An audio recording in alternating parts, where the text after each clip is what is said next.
But welcome everybody. Be sure to hit the like button. Be sure to hit the subscribe button. I remember in middle school when you felt self-conscious if you were the last one to go through puberty.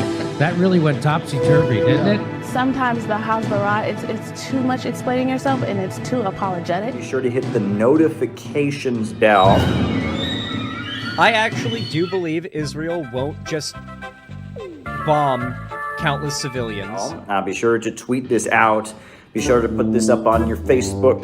You have to be kind to people. Being kind is the guys in this mess in the first place. Put this up on your Reddit. Chile is a country. Be sure to cut and paste, cut and paste a link to this to go into your favorite Facebook chat group. It's good to see so many normal people in here. Now, spanking isn't just my deep, dark personal secret. It's America's deep, dark secret. I've never seen it explained so simply anywhere. Put this on WhatsApp. Put this on Telegram. Put this on your favorite messenger app. Hello and welcome to the Untitled Anarchist Seagull channel. I'm your host, an Untitled Anarchist Seagull called Elise.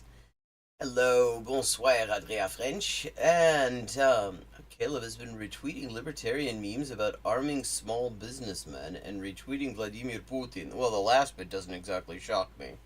The first bit only only slightly surprises me, but not really.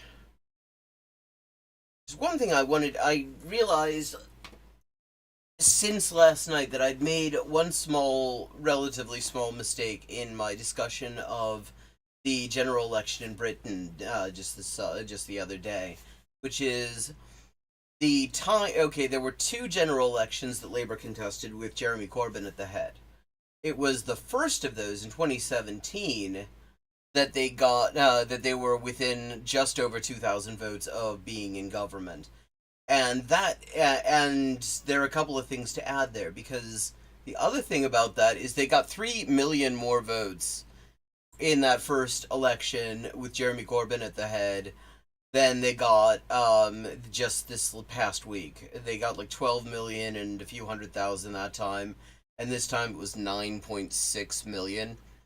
And the other thing to know about that is that there was an internal inquiry in the Labour Party, the report of which, a huge, just 800-page document, very detailed, was leaked a couple of years ago, that revealed that there was a clandestine internal unit within the party during the 2017 election. It was written before the 2019 election, but so we don't know for sure what the situation was there, though it wouldn't be surprising if that was the case that second time. A clandestine unit within the Labour Party bureaucracy that was that was deliberately sabotaging Labour's election chances that year, to the extent that they were running completely different campaign materials throughout the country than what they had actually agreed on, and they were paying for individually targeted Facebook ads, so that Corbyn and people close to him would see the campaign ads that they had okayed, at the same time as everybody else was seeing campaign ads that they had not. And so in that election where there was a deliberate and well-funded sabotage effort, they still got 3 million more votes than Keir Starmer got. I just wanted to clarify that. 2019, they were not within 2,000 votes of the of being in government, but on the other hand, they still got 600,000 votes more than they got this time. The British electoral system is just that fucking ridiculous. So yesterday we were looking at Michael Crapaport on the Carolyn Glick show, and it was actually kind of revealing, because I get the impression from what he was saying that he didn't have any strong feelings on any of this, and then Israel took him out for this like propaganda junket out to the Gaza envelope, and that more or less sort of they shot in his brain for him. Now, we were looking at some vintage CIA propaganda last week, and there's more of it. Not more of the horrible the Iraq propaganda with the horrible, terrifying dummies, as the puppets were called.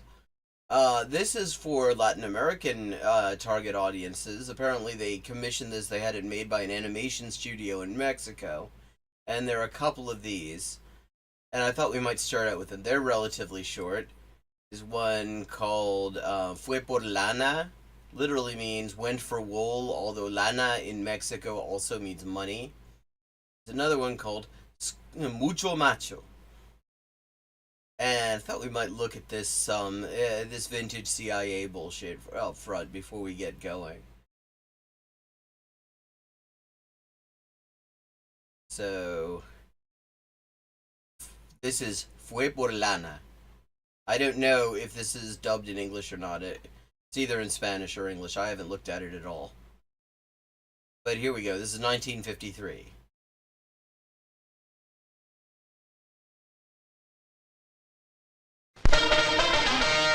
Dibujos Animados S.A. Dibujos Animados S.A.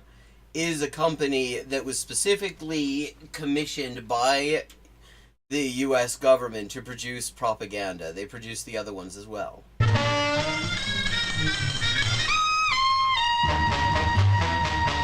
Let's see, any names? Dirección, Pat Matthews. Then the rest of them, any names? Arcade Jones, Selby D. Sebania y Rentería. Luis Strempler, Juan García Esquivel. Okay, nobody I've ever heard of. Hecho en México, 53. Hecho en México, pero hecho por los Yankees.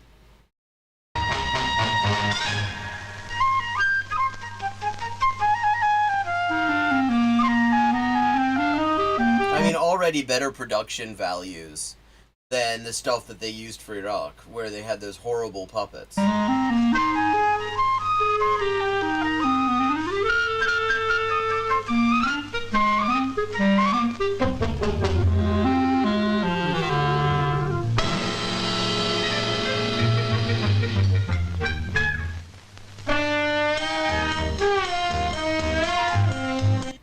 Okay. Those feet aren't connected to anything. The feet are going straight through the newspaper. Parece que este diario ha pasado por la censura también, bo.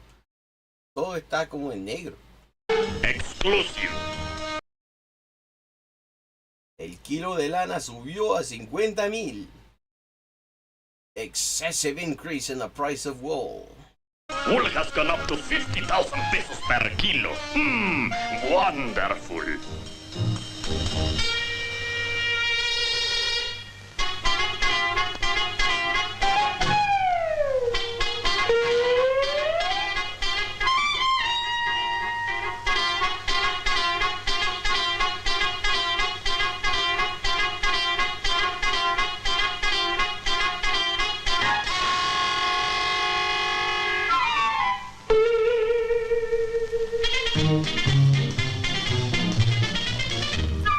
Okay. So. But, okay, there's una oveja negra, a black sheep in there, apparently. This is called the Sheep Ranch. Rancho Ovejas.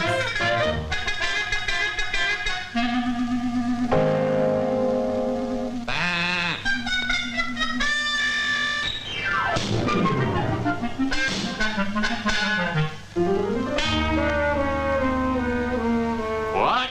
Sell my own family? Never! Off with you now! Never! Off with you now!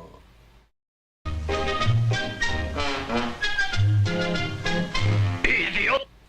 Excuse me? There now, don't be frightened. It's just that I am upset. My ranch is done for. I have only one little lamb left.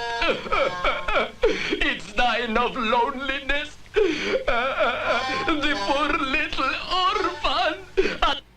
Adopting Manolín. Delighted to. Magnificent, but Burrito need not know about it. Then at sundown, eh? Okay. Yeah, I mean, the style very much is. I mean, this is from 1953.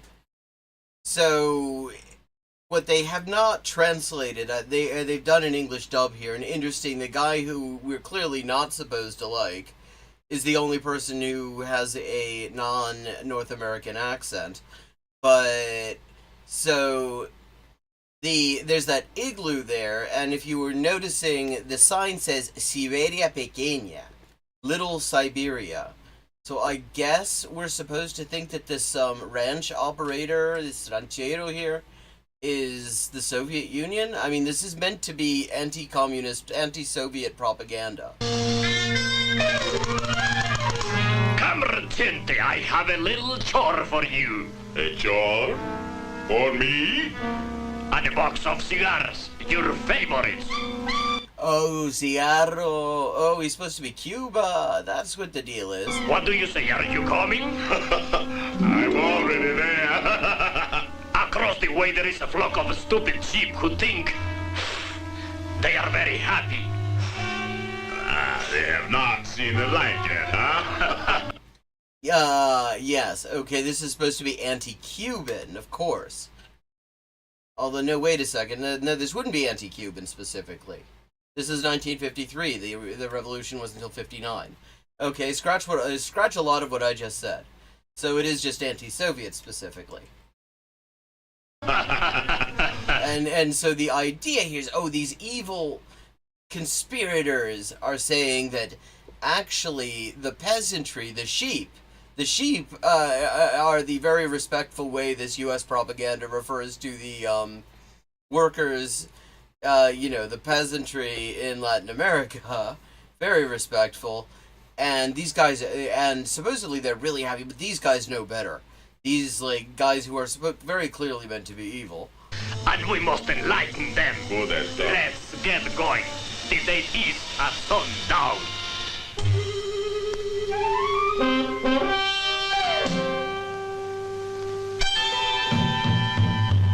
The symbology, this is really weird, because they put the communists in the role of, the latifundista, which really doesn't make sense, because, the people that the U.S. would be defending are the latifundista. What they're defending is the in 1950s, what they're defending above all is the latifundio, the sort of quasi-feudal land ownership regime that existed in a lot of Latin America.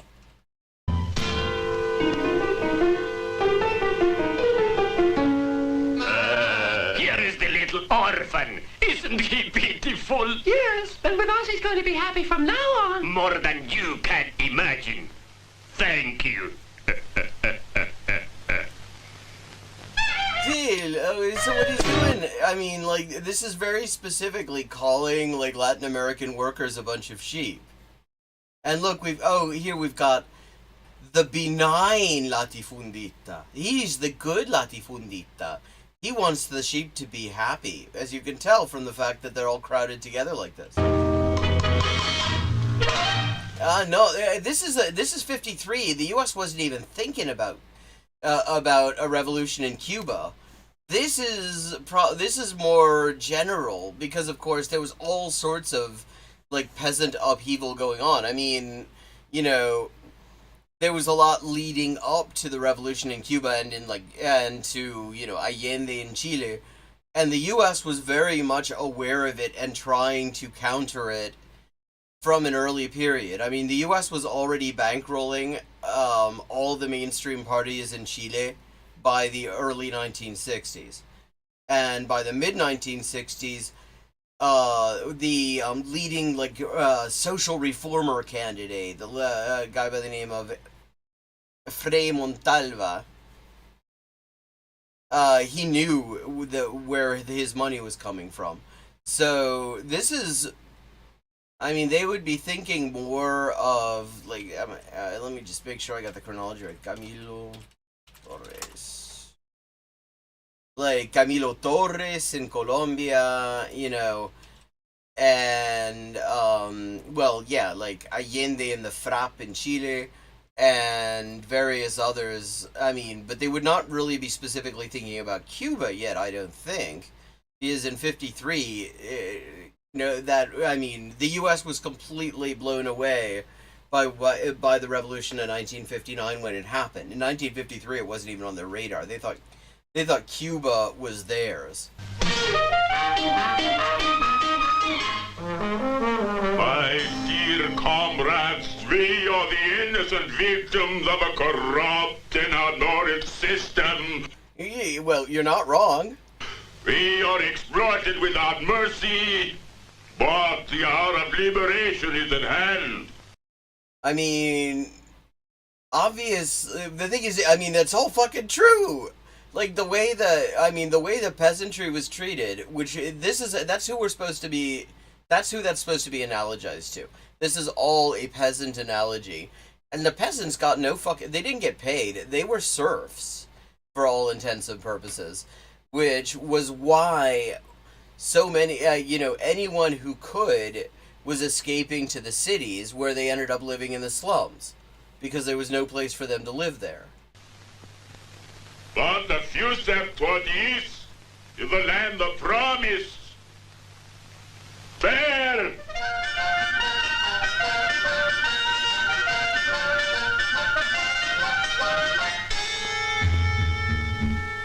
All right, let's go!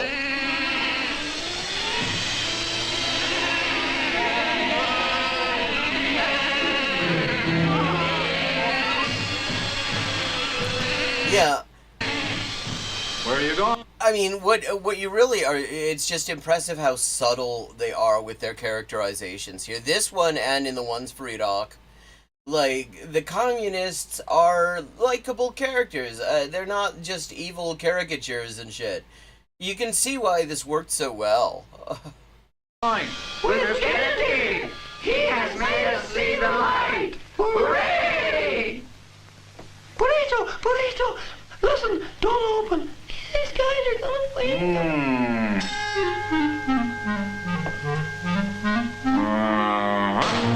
Hey, River Red. Lammy, you're leaving me too? Oh, yes, indeed, gentlemen, I engaged. You're leading her to the altar, eh? Of course. Of course, but we'll marry you now. If there's anyone here who thinks that you two shouldn't get married. Oh, I am very sick. Oh. Something you didn't eat. Is that it, Mr. Wolf? Oh, we see, of course, because the good latifundita totally sees the light.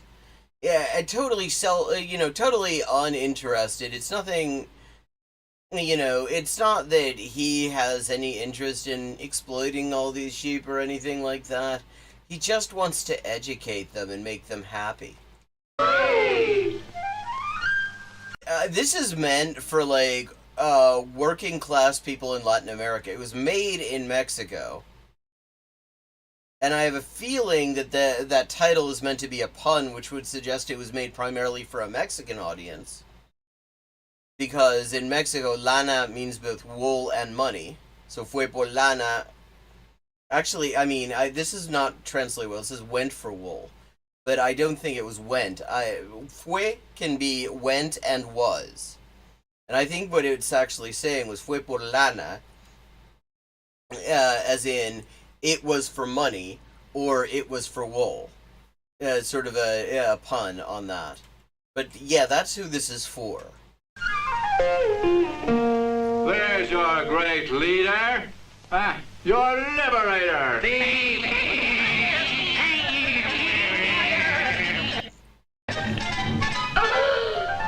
So it's Comrade Chenti, eh? Waiting for something, a send-off? Well, here you are.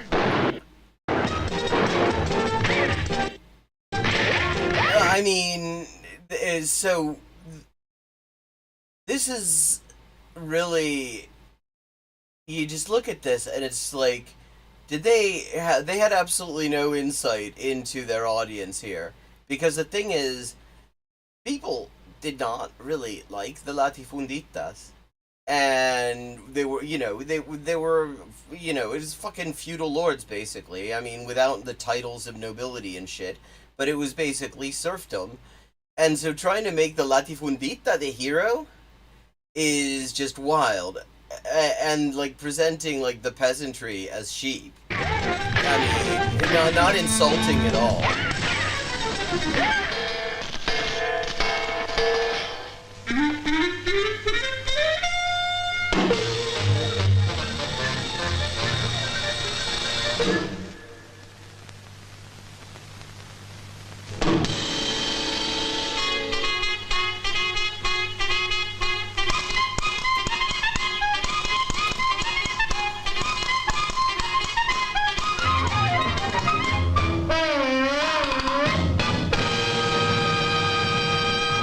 So that is...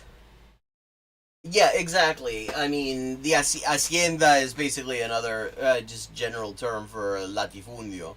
Latifundio became a little bit more common, I think, post-colonially, but it's the same thing. But it's the same basic idea.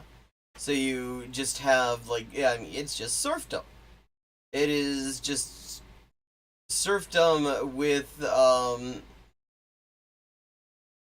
urban capitalism also existing, coexisting with it, essentially. So, we've got a number of options to continue with, since we've got quite a bit of time left. There's more of this bullshit. Yeah, I mean, used a lot of places, including in Spain, actually. So, we've got J Street debate with Stand With Us. So that's liberal Zionists versus right-wing Zionists. Like, all sorts of soft racists and hard racists all together. We've got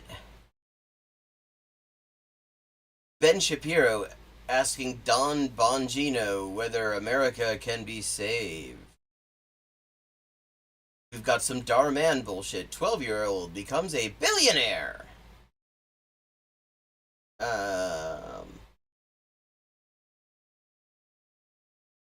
Any preferences so far?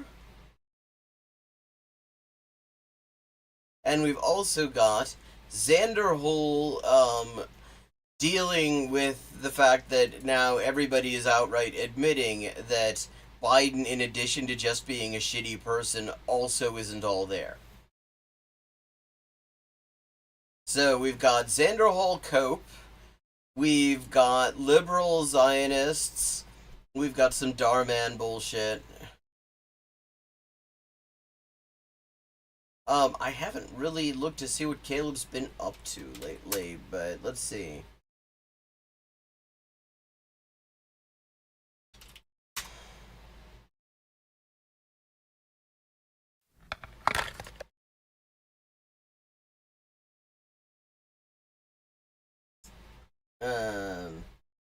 Social media, parenting, and staying on the revolutionary road.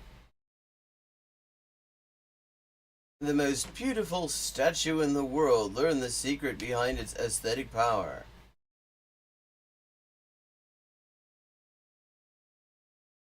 The Center for Political Innovation is like nothing else around. Well, thank fuck for that.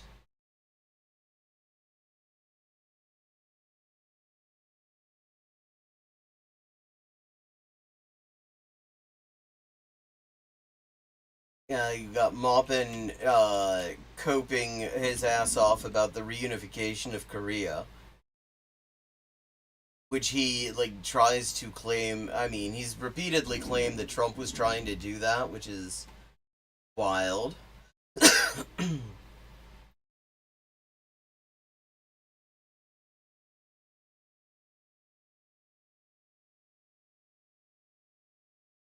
Oh, wow. Caleb in a vegan YouTube video. So, got a few options. What's everybody think?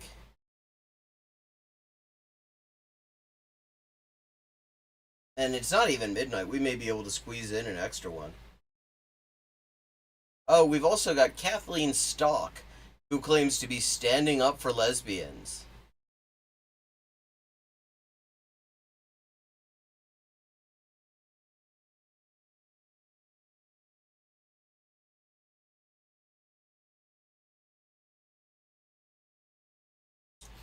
Also, should we panic about Biden's terrible polls? Is Biden doomed after his debate with Trump?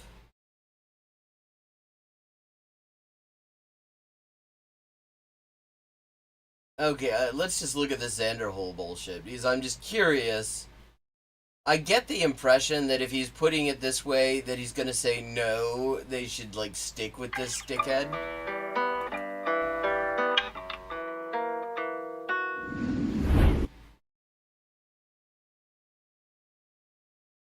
All right, everybody. So we're now a But few his days. new lighting scheme sucks. I mean, his other one was no great shakes either, but Jesus.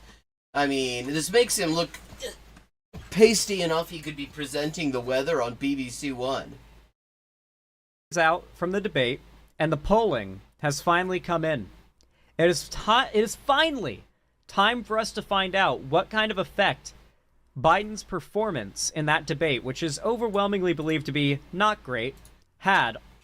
Yeah, and one of the great things is, like, the campaign, the line that they've been putting out is that, you know, you don't, like, the debate really didn't matter because his polls sucked already. And it's like, yeah, I mean, that kind of is our point. On the polls. This is the first big poll post the debate. It's time to see if Biden's muttering is going to lose him the election. That's all it was. It wasn't that he was incoherent or anything. Again. Not. Obviously, these polling results won't be what, like, gives us the final result. Even if they're in favor of Biden, that doesn't mean Biden's going to win. Freeze frame. And if they're in favor of Trump, it doesn't mean Trump's going to win. But we are getting closer to the election, and the closer we get, the closer to accurate these polls are likely to be. What does action mean? Like recording a video? Yes, I do a countdown, and I say 3, 2, 1, action.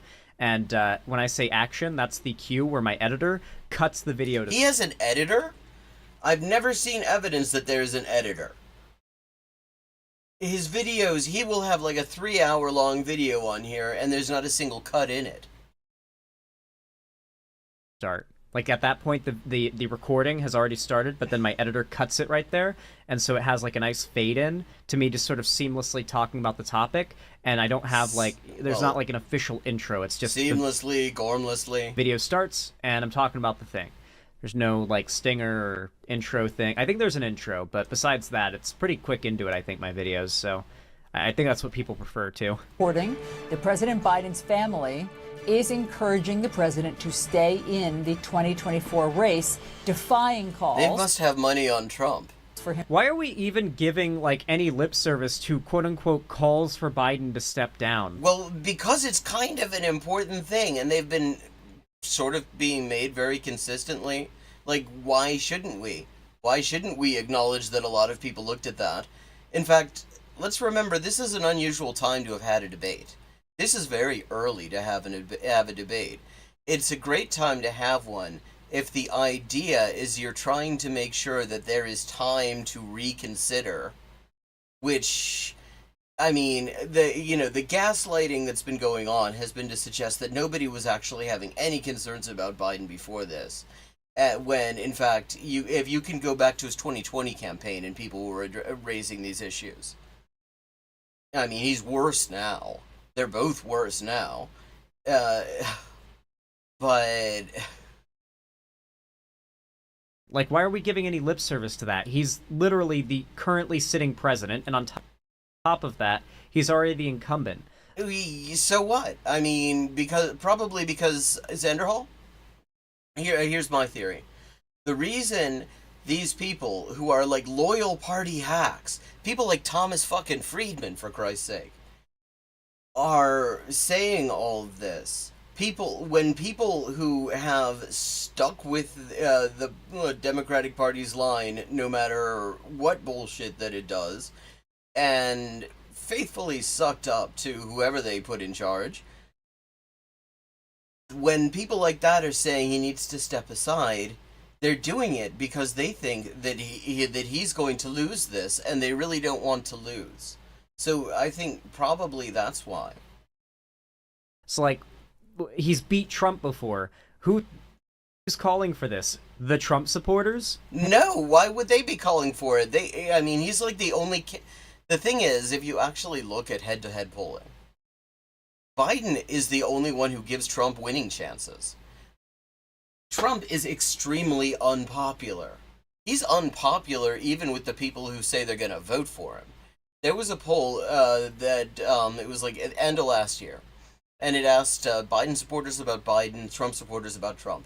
And both of them rated, in both cases, both Trump and Biden, came a distant second to a generic candidate, an unnamed generic candidate of their respective party. Like, nobody wants these motherfuckers. It is not a challenge to find somebody who could beat Trump. It is a challenge to find somebody who Trump has a chance of beating. He is that unpopular. Most people legitimately are afraid of the idea of him coming to power. Him to step aside following his alarming performance on Thursday's debate. The family is meeting at Camp David tonight. This is part of a planned gathering that was scheduled before the debate, we're told. And the message out of that meeting, at least for now, appears to support... And what gets me about this, like, if your goal is specifically you don't want Trump to get in, if that is your goal, then you should be concerned about the polling. You should be concerned about this performance. Like, let's leave aside that you should probably have better goals than that. Like, there's a genocide going on, and if your only goal is just Trump not getting in, then you're basically apathetic to the genocide, because they're both for it. And that's a fucked up position to have, but it is the position that Zanderhol has demonstrated that he holds. But if your goal is just you don't want Trump in, then you should want to see the back of Biden yesterday. Because he has always polled badly against him compared to others. Let's just remember the primary, the 2020 primary, the last contested primary he was in. Because, this so-called primary that happened this time, he was up against uncommitted, basically. There was no actual contest. But at that time, during the early stage, when people actually had the option of voting for the entire list of candidates, Biden was bringing up the rear. The only people behind him were no-hopers nobody had heard of, like fucking Delaney, and people that nobody likes, like Bloomberg. It was... Sanders was on top, and then Harris and Buttigieg were behind him. And then, at one point, the others... the runners-up dropped out simultaneously and threw all of their votes to Biden, which this ridiculous primary system just allows them to do. That is how Biden got in. It wasn't because people were clamoring for Biden. Nobody was clamoring for Biden. He was the leadership's choice. Nobody wanted this guy. Nobody's ever wanted him. Be support for the president to continue pursuing a second presidential term. CNN's Priscilla Alvarez joins us now in Washington. Priscilla, what's your latest? This is just, wow, he is just pathetic.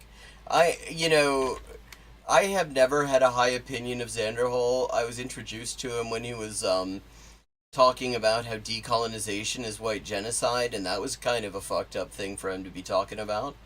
But he has actually managed to move down in my estimation.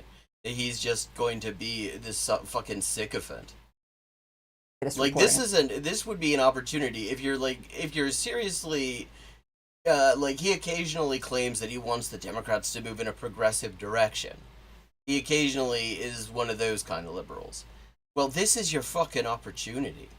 This would be your fucking opportunity, because if he steps down, you could get somebody better. And it's not hard to find somebody better, because he's horrible. It's harder to find somebody worse. and instead, Zanderhol's gonna gaslight us at this hour.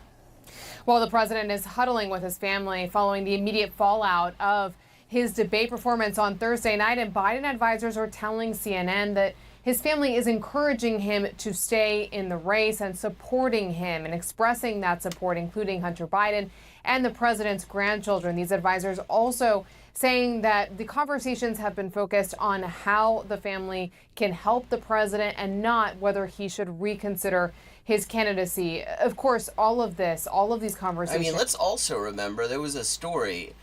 This is several months ago when they were doing the physicals for the presidential candidates and stuff. And one of the standard components of the presidential candidacy physical is a cognitive test. And Biden became the first person in the history of that requirement to refuse to take the cognitive test. Trump took it. I mean, and if Trump took it, that's got to be an easy-ass test, because Trump does not seem particularly lucid most of the time. But Biden refused to take it. He took everything else but not that. So this is not some new thing that has just come out of nowhere. This is something that has been raised for 4 fucking years. Follow what has transpired since Thursday night's debate, as there have been calls for the president to withdraw from the race, including in editorial boards, as well as all corners of the Democratic Party. Now, this is really what upsets me about the left. It's who's the left in this picture? CNN? Like, fucking big Democratic donors who have said that they're going to withhold fundraising until the Democrats get an actual candidate? Like, who's the left here? Who's the fucking left, Sanderhall? It's the fact that there's this very, very clear lack of unity. I hope it's able to show itself when it comes... There's plenty of unity, Sanderhall. The unity on the left is we all hate Biden. To either the fascist or the liberal controlling this country for the next 4 years. But God, there are a lot of lefties posting memes where it's like, here are our choices. And it's a picture of like Biden and then the meme where it's like another 20 trillion to Israel, and then Project 2025, and then Trump, and then another 20 trillion to Israel, and then Project 2025. Yeah, that's about right. The thing is, this authoritarianism is not just coming from one place. Like, Biden has not reversed a single Trump policy, not even the stuff that he could, like, unilaterally reverse. Like the treatment of refugees in the concentration camps and stuff like that. He has consciously or deliberately maintained all that shit, and he's made it worse. He's been flooding the place with cops. He told cities that they should use their COVID relief funds that were not being spent on what they needed to be spent for, on cops. This is not an anti-authoritarian position. This is not the position of somebody who is trying to prevent a turn towards fascism. This is what you do if you want to make sure that a turn towards fascism is successful. Because you need cops for fascism to work. They so clearly are not tapped into anything happening with the election or what Biden's doing or what Trump plans to do. They very clearly are, though. You just demonstrated that. And what's this? His point a second ago is lack of unity. And then he says, well, all of them are pointing out how badly these two assholes suck. It sounds like they're unified. They're just not unified with you because you're not on the left. That they think Biden would do Project 2025 too. He's doing a lot of it. He's at the very least refusing to do anything that would make it more difficult. Like, actually, their argument for why we shouldn't vote Biden is that that Biden would just do Project 2025 as well. They literally don't know what Project 2025 is. It sounds like they do, though, because they are pointing out that actually what Biden is doing is not at all inconsistent with it. He has not done anything that would be an obstacle to it. He has not shown any interest in being an obstacle to it. And this, let's remember, like, I don't think Zanderhol's going to point it out, like, the Biden administration took a moment out from just looking absolutely incompetent and being, like there's nobody fucking at the wheel, to declare that they are against, gender-affirming care for minors. That they were against specifically surgery, which is a rare thing in the under 18s, but does happen and is within the standards of care because sometimes it is urgently necessary, top surgery specifically, and they came out against that, which is fucked up at a time when trans people are under massive attack. Like, I mean, the thing is, what exactly are you for, Xanderhole? I've even seen some claim that Project 2025 is like a lib conspiracy theory pushed by CNN and MSNBC or MS. I mean, it certainly is being pushed by all of those. That doesn't mean it isn't true, but there is very much an effort to draw our attention to it. And one thing to note about the origin of it, which is the Heritage Foundation. The Heritage Foundation has actually been an idea factory for the Democrats as well. I mean, Obamacare, the Affordable Care Act, that was a proposal from the Heritage Foundation. So the Democrats are not at all averse to using the Heritage Foundation's ideas if they find them expedient. And MSDNC, they'll say, right? It's so brain dead. It's like, okay, I know you've replaced like political knowledge with memes, but Xanderhole's about to drop the political knowledge. At a certain point, you need to know what you're talking about, I think. If you're that's wow. I mean, Dunning-Kruger in the house. Gonna try to like spout your opinion out there. Well, the president himself has also been collecting data anecdotally and through public polling. This fucking guy's gonna talk about how people need to be knowledgeable before running their mouth off. Like, your entire career is running your mouth off about shit you don't know about. He too tries to assess what folks are feeling across the party, and that has been a deep concern. Panic has certainly set in. Donors have been racked with anxiety over the president's poor performance on Thursday night. Now, the president, of course, did participate in a fundraising blitz over the weekend where he too conceded that Thursday night was not his best debate performance. I love the speech. But said that he would continue. What did you love about it? To fight, and that he wanted to stay in the race. But the president and his campaign are certainly, Allison, under great scrutiny tonight. And what we know so far from the huddle that he had with his family at Camp David today is that he has the support of his family and their encouragement, of course. That I mean, a cynic might point out that one of the advantages of having family in the White House is that there are those pardons. Is no small thing. These are key players in President Biden's orbit and have been crucial in a lot of his decision-making when it comes to running for president. In fact, I mean, insiders have been saying that it's actually almost impossible for anyone to come and see him on official business because his family are running interference. Priscilla, thank you very much for all of that reporting. We're joined now by CNN senior data reporter Harry Enton. Time for the data. He time for the polling. Here to run the Okay, this poll, it's worth noting, 72% of registered voters say Biden does not have cognitive health to serve as president. That's not a new finding. I mean, this is a repetition of a finding that was made earlier this year with similar questions being asked. I mean, the idea that Biden should step down is not a new thing, and it is not just this debate. What this debate clinched was that the donor class, the only people who actually want that motherfucker in there in the first place, have started to get cold feet.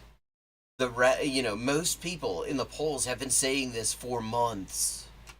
Numbers. So, Harry, do we have new poll numbers for President Biden post-debate?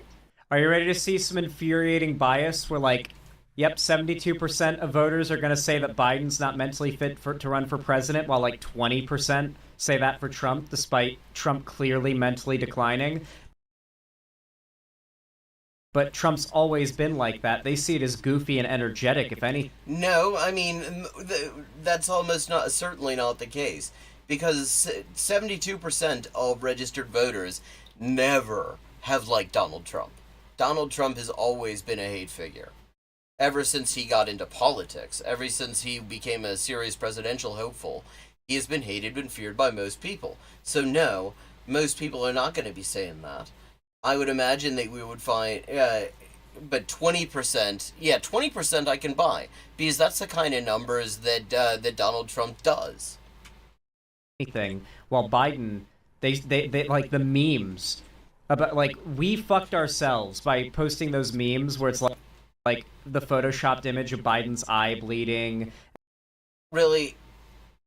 You think that's that? You think nobody saw the debate? You know, think nobody's ever seen this motherfucker talk?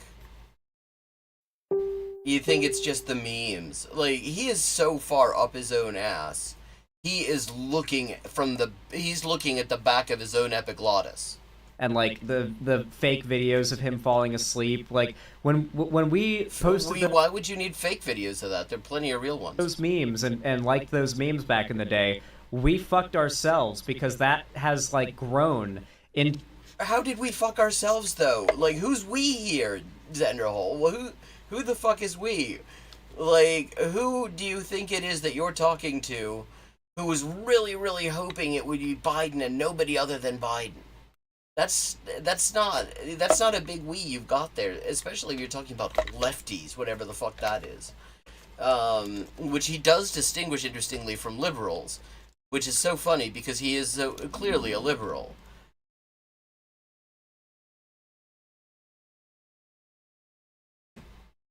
Into what is now like just a false truth about Biden that everyone chooses to believe, regardless of its truthfulness. Like, you know how sometimes Wow, what a wordsmith. A false truth that people just choose to believe, regardless of its truthfulness. people just get together and decide to believe a convenient lie. Yeah, I wonder, Zenderhole, what that's like. Maybe you can tell us. Just actively, like, choose to believe it even after it's not true. Like, it's proven to be not true. How has this been proven to be not true, though? Where was this proven to be not true? The best you can say is that it's been proven that he has good days and bad days. And let's just remember that people weren't keen on him before this was even raised as an issue. Because there's the bit where he's doing genocide, and most of the people who the Democrats need to turn out and vote for whoever they put up there think that's bad, actually. I mean, Zenderhole doesn't. The only genocide he's against is fake genocides, like white genocide. Real genocide he's kind of cool with. Basically, that's the Biden cognitive decline issue. Like, multiple experts have come out to say Biden's brain is certainly aging, but compared to Trump, his brain is far healthier, because... You see, I joked last year, it was a fucking joke, that we have reached this weird, this like horrible moment in history where you've got two white supremacist genocidal rapists who are going to contest the election by fighting over whose dementia is the worst, and now that's actually playing out in front of us right here. Trump is showing signs of a deteriorating brain. Yeah, so's Biden, actually. In fact, one of the things that's worth noting is that he's had repeated COVID infections, and one of the things COVID can do is fuck up your brain. Brain damage from COVID is a cumulative thing. It might, even it turns out that, I mean, there's so many studies now at this point. Even if your infection is asymptomatic and you just basically go through it like it was nothing, that does not mean that it is nothing. It's doing organ damage. It just takes a while for that organ damage to be noticeable. And each time you get another infection, it is getting worse. It is compounding the damage that was already done. And this motherfucker, Biden, was running around without masks even when and acting like it was some cheeky little thing to do. Even when it was actually still being advised that people should wear them. He has exposed himself to COVID and others to his own COVID a number of times. And this sort of cognitive decline is exactly what that looks like. Not an aging brain. Yeah. And so the lack of consistent standard for Trump is very bad and very clear.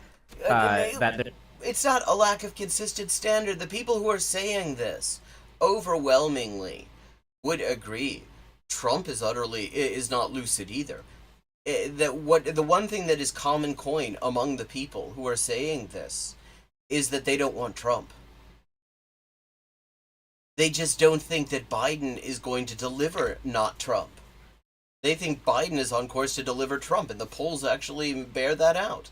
He's been the guy Trump has winning chances against because nobody likes him. He's like the only Democrat who is nearly as unpopular as Trump.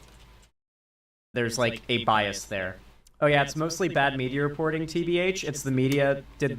If the media did their jobs, we wouldn't be in nearly as much of a relative mess. And yeah, Truzan, yeah. We do. You know, CBS News YouGov conducted some polling post-debate. We can compare it to the pre-debate numbers. And the bottom line, Al, it's not any good. It's not any good. Look at this. Voters who say that Biden has the mental health to be president. It was just 35% pre-debate. Look. 35% pre-debate.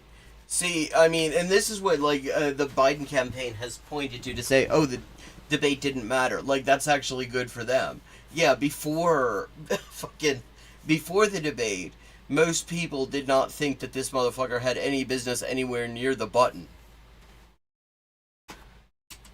Where it's dropped to now post-debate, 27%. How about that he should be running for president? It was 37% pre-debate. It's now 28%. Yeah, look at that. See, maybe when you have a candidate, see, we've been told that this is the most, this is the most important election of our lifetimes. I've been told that, God, how many fucking times? At this point, I mean, Clinton was the most important election of our lifetimes twice.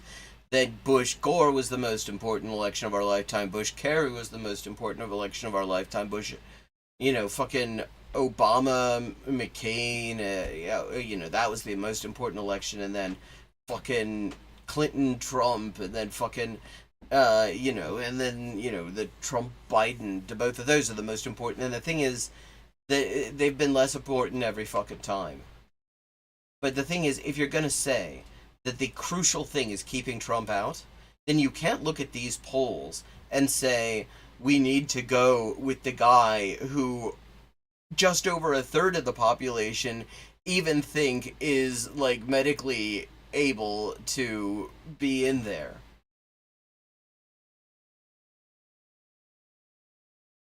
I have never seen numbers this bad for an incumbent president. I mean, that he's wrong there. I mean, you can go back a few months and there were numbers this bad for this incumbent president, actually. I mean, this is not a new thing. During my lifetime, I mean, that mental health to be president, just 27%. You might say, okay, that's low, but a lot of people thought. I need you guys to understand, like, how good of a job the president is doing does not matter for these polls. You don't think that matters? You don't think the fact that he's also doing horrible things and people can barely afford rent and there's genocide going on and he's just kind of cool with that? You don't think those things are entering into it? You don't think... I mean, this is... I was going to say, and this is just this is a nice prompt for it, that it's ridiculous to act like this stuff is in a vacuum, as if people liked him other than this.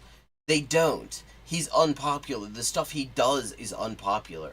He is an unpopular, racist, right-wing asshole who's doing a genocide. And that genocide is also unpopular with the people whose votes he needs. Like, literally, I mean, the thing is that people do not, by and large, think he's doing a good job. His job approval ratings are low as shit, too.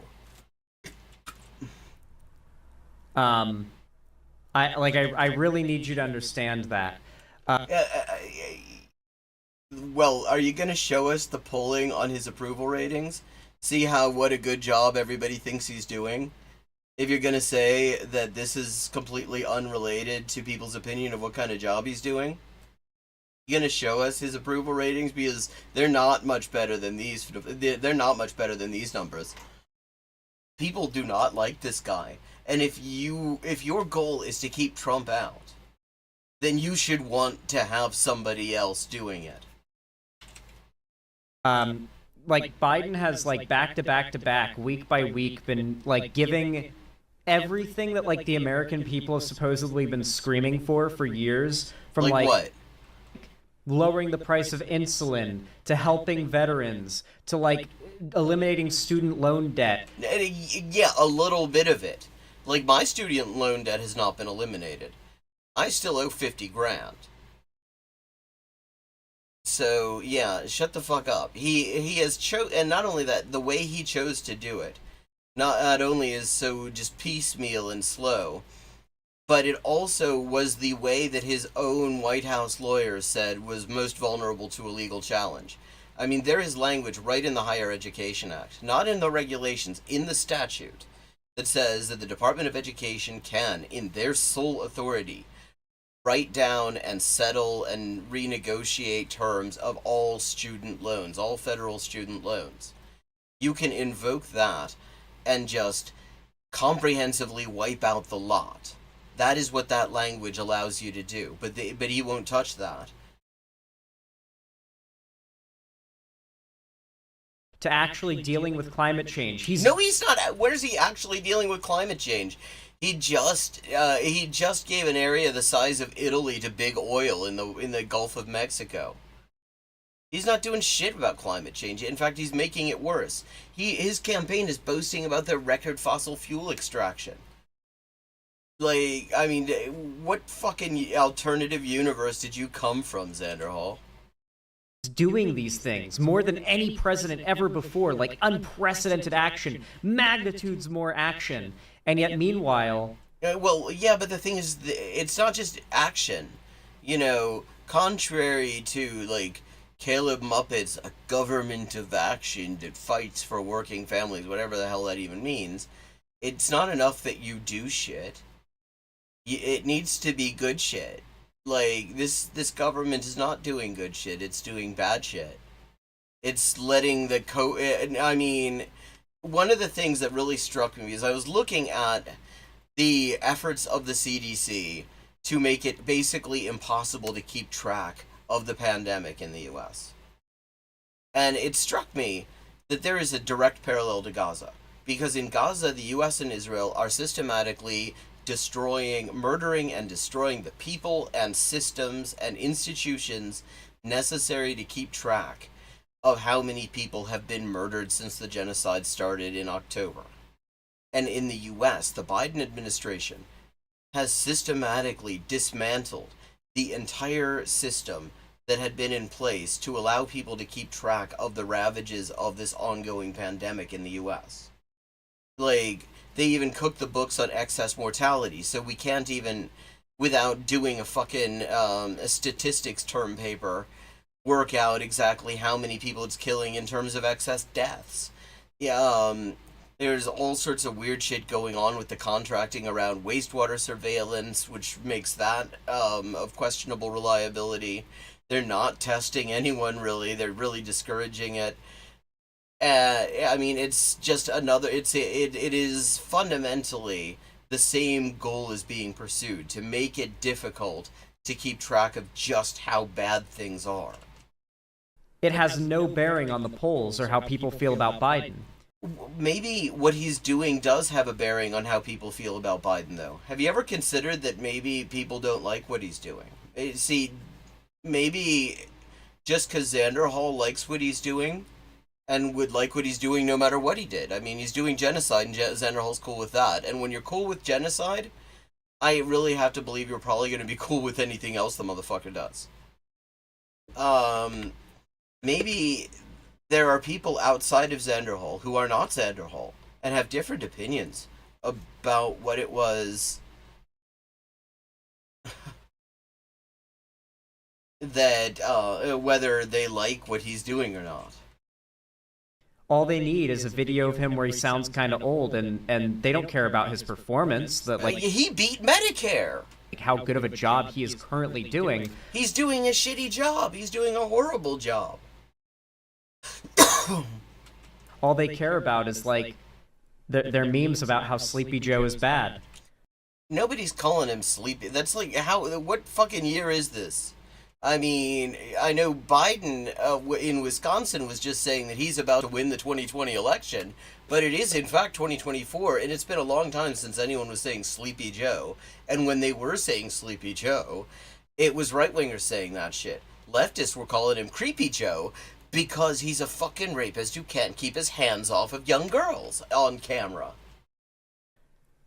I really feel like people just want Trump to be president again because of the excitement. Really, this is so hilarious. Because here, you can disagree with what the people said in the polls. That's fine. Xander Hall can disagree with the opinions people are expressing in the polls. But that you can't deny the fact of the polls. It is very clear Biden is his guy. I'm going to call him his guy. He can claim whatever. But nobody likes him. He's unpopular. He is set to lose an election against a historically unpopular asshole. If you care about the outcome of the election, you should care about the fact that your guy is that unpopular. Because that's what it comes down to. The outcome of the election is whether people actually feel compelled to take off work, queue for 6 or 7 hours outside these polling stations, bring 20 forms of ID and a DNA test or whatever, all to make a hole in a piece of paper for Xander Hall's favorite guy. And it doesn't matter if you think that the people in the polls are wrong. It matters that they're saying this, and what they're saying is that this guy is not going to keep Trump out. This guy is opening the door to Trump. Low key. Yeah, I'm really wondering if Trump wins in 2024 because a bunch of people just miss the excitement of Trump being Riveroon, who said what? President. How awful would that be? Motherfucker, you're the one who is insisting that the Democrats should not change course while they still have time to put somebody in there who's popular. Who is it who is insisting on, who really wants Trump in there? And Xander Hall, let's remember, kind of showed his ass. He's shown his ass a few times. He's a bit of an exhibitionist that way. But, he keeps on coming back to this idea of people whose YouTube careers depend on Trump being in the White House. And the thing is that Xander Hall's YouTube career did kind of take off with Trump in the White House. And now that he's just one more asshole standing Biden, that's not very exciting.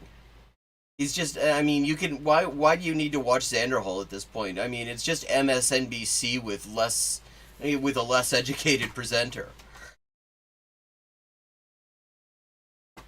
Xander Hall is somebody who has a keen... Oh yeah, he said this in Wisconsin. There's video and all. This guy has a very clear financial interest in having Trump in there because Trump really gave him a nice little bump. He got a Trump bump. Biden was too old back in 2020. These numbers look nothing like this back in 2020. They look pretty bad in 2020, though. These numbers were bad already, and the truth is, Allison, they have gotten just considerably worse, even in just a few days after that first presidential debate. Harry, do we have polling yet that suggests that voters want a different candidate?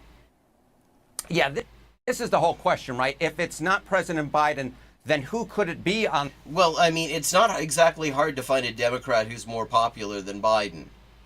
You could start with the people who were kicking his ass in the primary. That's Buttigieg, who nobody really liked.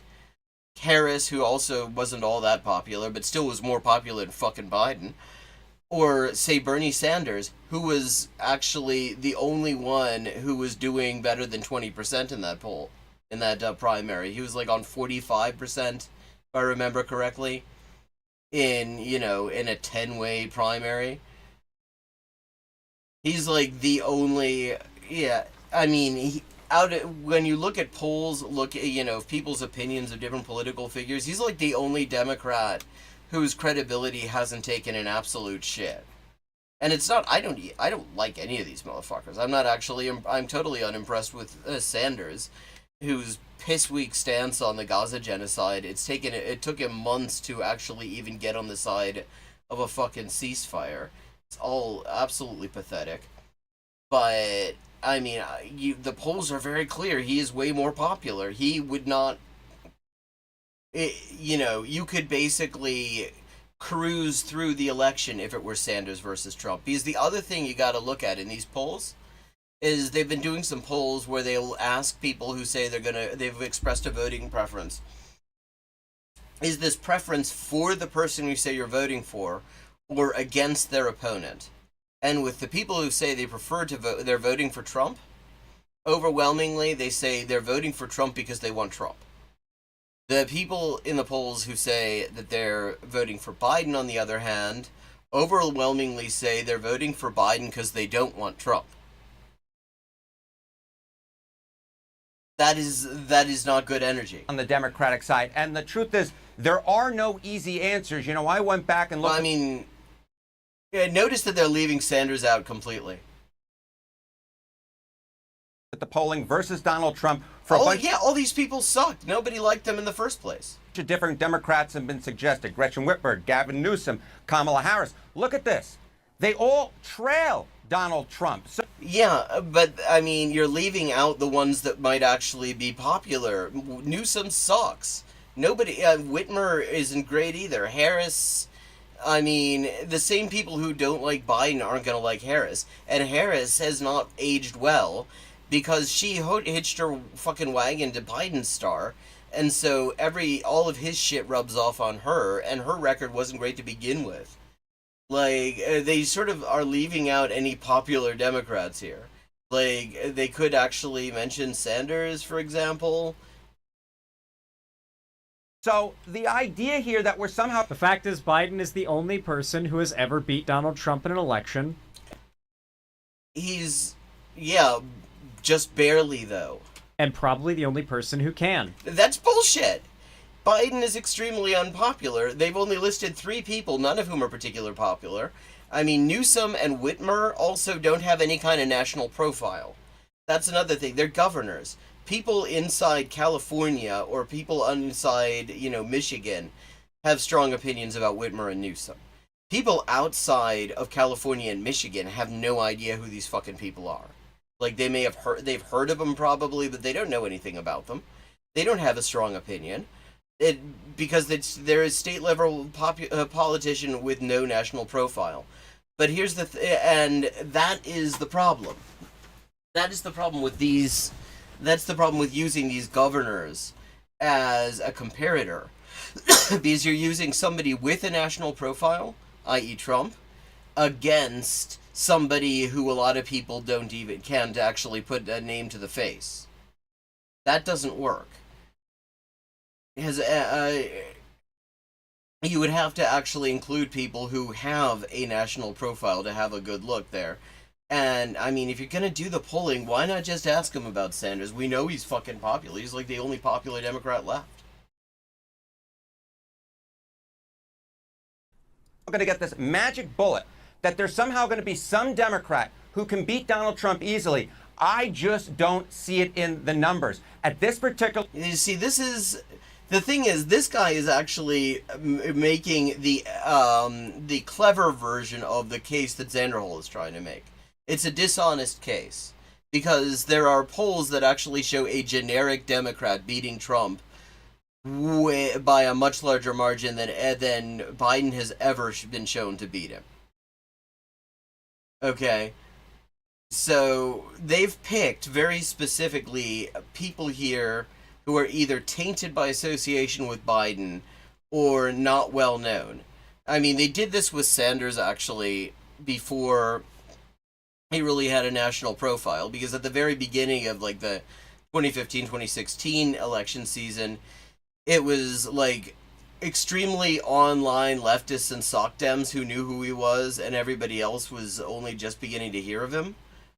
But by the end of that election, he was well known, and he was like the only Democrat who had a better than 50% approval rating.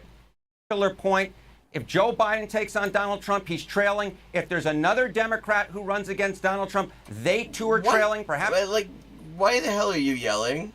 If you want to make the Who the hell argument, is you bring this in guy? another Democrat who isn't as well known as Joe Biden, who has universal name recognition. Yeah, and this is the exact problem, and this is why this is a bad comparison. Newsom and Whitmer are not well known. You need somebody with a national profile. Like, I would bet that most people, if you ask them nationwide, what party do Newsom and Whitmer belong to without any further context, they wouldn't be able to tell you, because these are not national household names. And maybe they could change the numbers, but the fact is any Who? Democrat who entered the race right now, Obama? at least among those that are being suggested by a bunch of folks, they would all enter the race at this particular point as an underdog to former President Donald Trump. Here's the other thing. If they enter the race, though, see, right now, they are just some random names most people haven't heard of. If the Democrats suddenly put billions and billions of dollars behind making sure every motherfucker in this country knows exactly who they are and knows that voting for them is how you get rid of Donald Trump, that will change in a real hurry. So this is a ridiculous comparison to be making. But Harry, are those numbers old numbers, or are those since the debate? I mean, maybe the conversation has changed. Yeah, those are not numbers that have been taken since the debate, though. So they're not even recent numbers. So they don't even take into account the fact that Whitmer and Newsom, both of whom suck, I should note. I mean, they're terrible, but that they both have been thrown around as alternatives to Biden. So just the fact that now they're starting to get a national profile off of that would already change these numbers. I was looking at numbers that... Wait, what? Yeah, even Xanderhall it's beginning to dawn even on Xanderhall that these figures should not be thrown about with such confidence. Wait, then what? Wait, what? Why? Exactly, Xanderhall, you're getting it. These numbers are completely worthless. And they really do not back up the point that this guy is trying to make, this extremely shouty man. Who would you even title it this? Is this some like bullshit from CNN? Going down their like right-wing streak or whatever? What? Motherfucker thinks being against Biden makes you right-wing. What's going on here? Yeah, those are not numbers that have been taken since the debate, though I was looking at numbers that were post-debate. This takes into and look at this. Like, I mean, if Xanderhall is trying to claim that CNN has some sort of bias here against Biden, this is okay. Just after he just got done saying why those numbers make no sense and do not necessarily accurately represent the current situation, look at what they put on the Chiron here. They don't say anything about that. Potential Biden replacements fare worse. They misspelled fair worse in hypothetical matchup, but not mentioning which potential Biden replacements, not mentioning the fact that it's an old poll that about people who don't have national name recognition.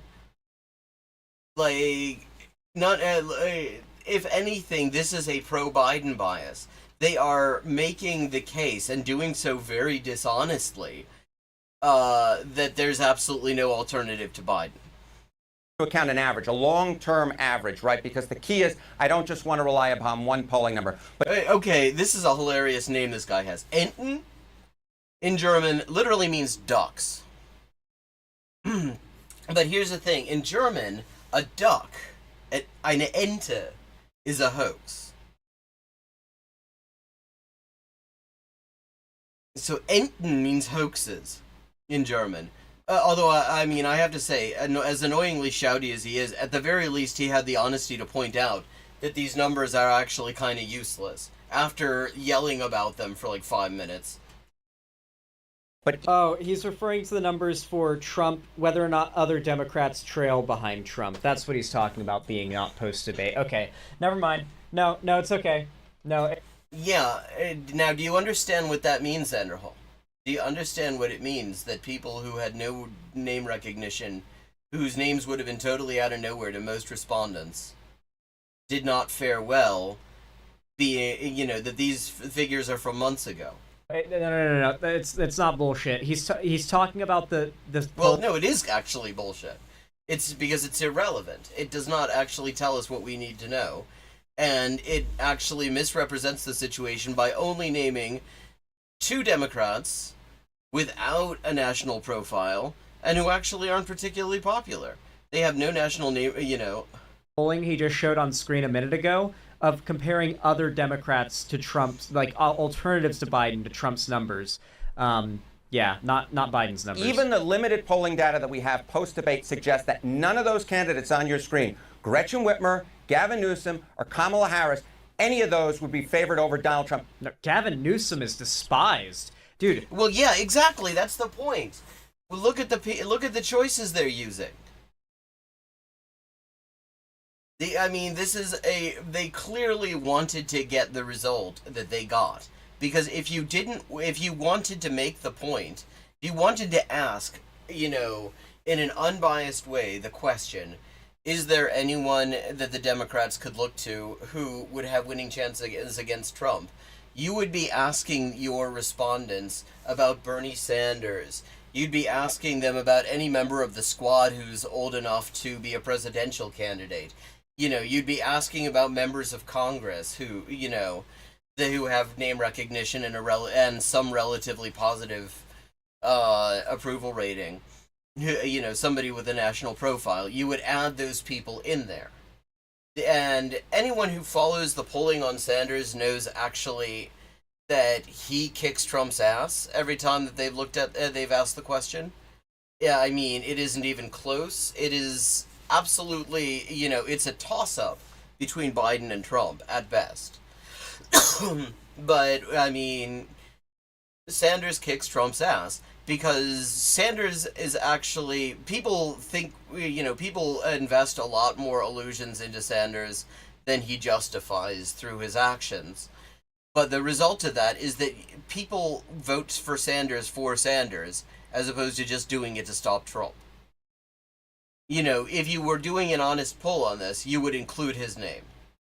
You would include, some other people with a national profile whose names have not been tainted in any way by association with Biden. Even Californians now hate Gavin Newsom. Yeah, because he Gavin sucks. Newsom. It's true. Oh my God, he's so anti-gun too. Like Gavin Newsom is the reason why California has the really bad reputation with gun rights that it does. Where everyone's like, oh, don't, you better not take that slingshot into California. They'll shoot you in the face the second you cross the border if you have that in your car. Like that kind of reputation. Gavin Newsom, fuck that guy. Yeah, Gavin Newsom is also the guy who came up with the bullshit notion of when there was a massive outbreak of COVID in Southern California, where it was so bad that the crematoria had to get waivers, Clean Air Act waivers, so that they could be used around the clock because there were that many people fucking dying. And he came up with the idea of a stay-at-home, in order to stay at home unless you have to go to work. That work is where people are spreading it. The guy is so full of shit. I hope I really would. I might break my vote blue no matter who ruled if Gavin Newsom is the fucking Democrat nominee one day. That might be the exception. He leads against all of them, whether you look at the pre-debate numbers or the post-debate numbers. And of course, I like to look at an aggregate of numbers, so that's what I did. But the fact is, even if you just... this is really annoying. Where his head is, where Xander Hole's head is what it says on, from polls taken since, I guess, November 2023 is what that must say. But it's not clear because Xander head is right there. The post-debate, it really wouldn't look any different. Actually, it might very well look different because then they would start to have a national profile. Do you have any precedent for how lopsided Thursday's debate was? Yeah, if you want to take one solace if you are Joe Biden, the fact is, first debate winner margins.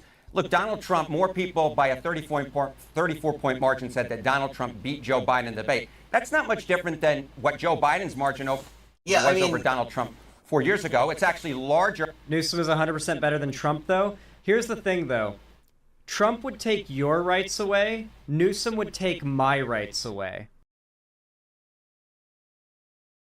Wow, that's solidarity right there. So, it's sort of a... Well, yeah, but that's... Biden isn't protecting any of our rights, and you're kind of cool with that. Let's leave aside the genocide. I mean, it's really cute for him to start getting. I mean, wow, this is such solidarity that he's just showing. Like, the reason he would. Genocide's cool with Zanderhol. You know, Biden can murder all the Palestinians, that's fine. But Gavin Newsom has, gun control laws. And that's beyond, that's beyond the pale. That's like leaving aside, yeah, that's shit. But, I mean, that is just such a fucked up line to be drawing. Sort of an issue there where I'd just like to never see Newsom in power because he will go after my gun rights, like, entirely. Sure, than the Hillary Clinton margin that she had over. He'll go after, like, all gun. Like, Newsom is very anti-gun. Like, one of the most radically anti-gun Democrats that has power. Like, it's bad. He's really cringe. Donald Trump. But you may remember that first debate back in. This is a stronger condemnation than we've gotten in all these from him of Biden in all these months of genocide. 2012, where Barack Obama just did horribly. Mitt Romney won that debate in the voters' minds by 42 points. But of course, he didn't become president. Barack Obama was reelected. So I guess if you want to take a look on the one bright note. He's referring to gun rights. He's specifically saying that would lead him to, nothing else about Newsom. Nothing else about Newsom, but just his, like, very heavily, like, pro-gun control position. I mean, I believe that actually Biden takes a fairly, strong rhetorical line on that as well, incidentally. But, since that apparently is the one thing that matters. There is a history of someone losing the first debate as an incumbent and going on to win the presidency, and that was... Yeah, but how many of them totally shit the bed? Was 12 years ago. What I think we have to keep in mind is it feels like the average Democrat is, like, incomprehensible in their politics because they hate socialism and communism, but they also love, like, a bunch of things that are associated with socialism and communism, like oh God, what's this gonna be? A lot of the Red Scare propaganda is still very prevalent among the average Democrat voter, but... And not the voter, actually, amongst the voters, that stuff has been wearing off for a long time. Which is, again, why Sanders polls really well amongst them. They are still, like, very progressive. Like, I know a lot of people in Florida who vote Democrat, and their politics are bizarre. And let's hear what Zanderhol considers bizarre politics. I mean, this guy, let's just remember, this guy has just gone down to say his exception to vote blue no matter what they do is Gavin Newsom. Not because of all the other shittiness, but specifically because of the gun control thing. Like, there's so many reasons. I don't like Newsom either.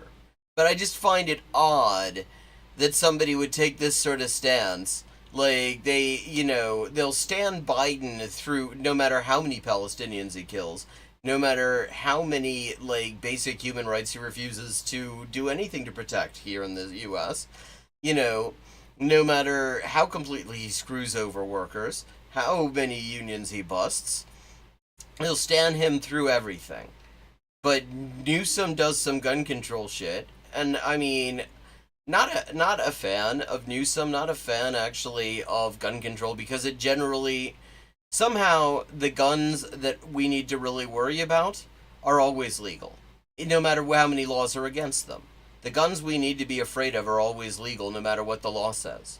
That's how the cops treat them anyway. So, yeah. Like, I mean, Zanderhol's fucking guns will be fine. And so making that voter base happy broadly is pretty difficult. No, it really isn't. You just have to do things that people want. Like, if somebody got up there and said, by the time I leave the White House, there will be a national healthcare system, a public healthcare system, free at the point of use, we're getting the insurance companies out of your life. That is an extremely popular position. People would fucking, people would queue to vote for that.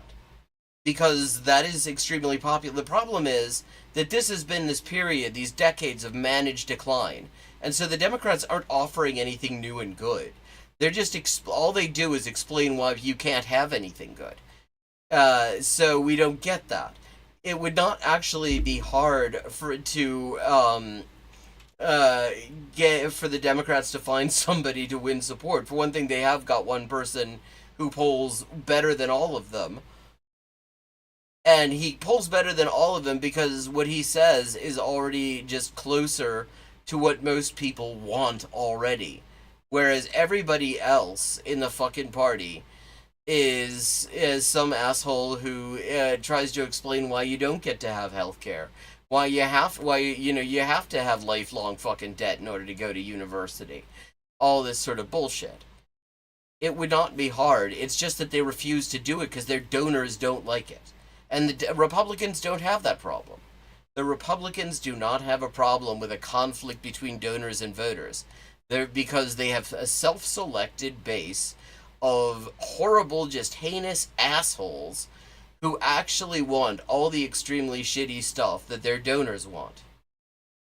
And who have an economic interest in having that happen, because Republican voters, on average, are economically considerably better off than Democrat voters, and Democrat voters and Republican voters are both considerably better off than most abstainers. And with that cheery thought, let me just say it's time to be wrapping up. Thank you to everyone who joined. I hope you enjoyed the stream. It's always nice to see you all. Thank you, Giga M, River Rune, Adria French, anyone else who has been lurking.